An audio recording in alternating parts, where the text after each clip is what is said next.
నమస్కారం NS news కి స్వాగతం నా పేరు ఉషా ముందుగా ముఖ్యాంశాలు దేశ స్వాతంత్ర్యం కోసం సామాజిక సమానత్వం కోసం పోరాడిన ఆదర్శ నేత జగ్జీవన్ రామ్ అని తెలుగుదేశం పార్టీ రాష్ట్ర ప్రధాన కార్యదర్శి మాజీ మంత్రి దేవినేని ఉమామహేశ్వరరావు కొనియాడారు.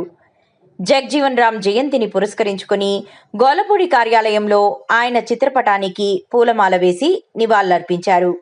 ఈ సందర్భంగా దేవినేని ఉమా మాట్లాడుతూ దేశానికి ఆయన చేసిన సేవలు నిరుపమానమని అభివర్ణించారు. దళితుల అభ్యున్నతికి జగ్జీవన్ రామ్ ఎనలేని కృషి చేశారని ఉద్ఘాటించారు. అణగారిన వర్గాల హక్కుల సాధన కోసం పోరాడారని తెలిపారు. వారి హక్కుల కోసం ఆయన జీవితాంతం సాగించిన పోరాటం ఎప్పటికీ స్ఫూర్తిదాయకంగా నిలుస్తుందని కొనియాడారు.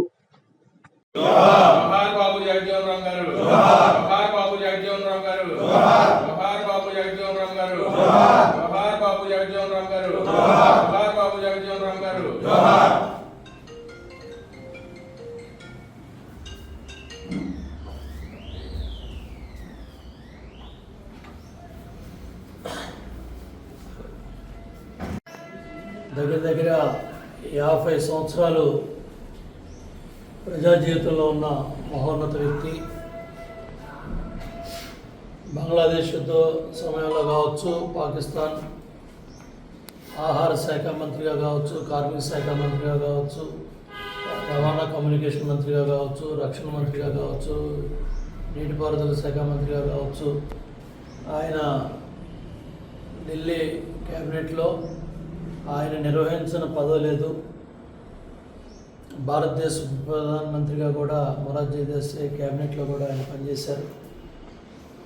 ఎమర్జెన్సీ టైంలో బయటకు వచ్చి కాంగ్రెస్ ఫర్ డెమోక్రసీ ఏర్పాటు చేసి ఆ రోజు ప్రజాస్వామ్య ఉద్యమంలో పాల్గొన్నారు. చిన్న వయసులోనే 1937లోనే బీహార్ శాసనసభకి ఎన్నికైన జగ్జీవన్ రామ్ గారు అంబేద్కర్ గారు రాజ్యాంగ రచనకి నాయకత్వం వహించి ముందుకు తీసుకెళ్తే అణగారిన వర్గాల హక్కులు కాపాడటం కానీ, అందరి హక్కులు రైతాంగ హక్కులు కానీ, అణగారిన వర్గాల హక్కులను కాపాడటంలో కానీ మరి సభ్యుడిగా, రాజ్యాంగ పరిషత్ సభ్యుడిగా జగ్జీవన్ రామ్ గారు చేసిన కృషి మరవలేనిది.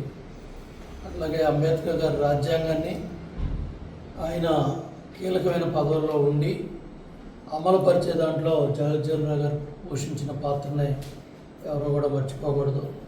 స్వర్గీయ నందమూరి తారక రామారావు గారితో ఎంతో అనుబంధంగా ఉండేవాళ్ళు, చంద్రబాబు నాయుడు గారితో. ఆ మహానుభావుడి మీద ఆ రోజుల్లో మరి ఉమ్మడి ఆంధ్రప్రదేశ్లో హైదరాబాద్లో కూడా ఆయన పేరు మీద ఒక పెద్ద భవనాన్ని నిర్మించడమే కాకుండా అట్లాగే ఎన్నో కార్యక్రమాలు మరి ఆయన్ని గుర్తుండే విధంగా ఎన్నో కార్యక్రమాలు చేయడం జరిగింది. ఆ మహనీయుని తలుచుకుంటూ ఆయన అడుగుజాడల్లో మనందరం కూడా నడవాలని కోరుకుంటూ జోహార్ బాబు జగ్జీవన్ రామ్ గారు, జోహార్ బాబు జగ్జీవన్ రామ్ గారు, జోహార్ బాబు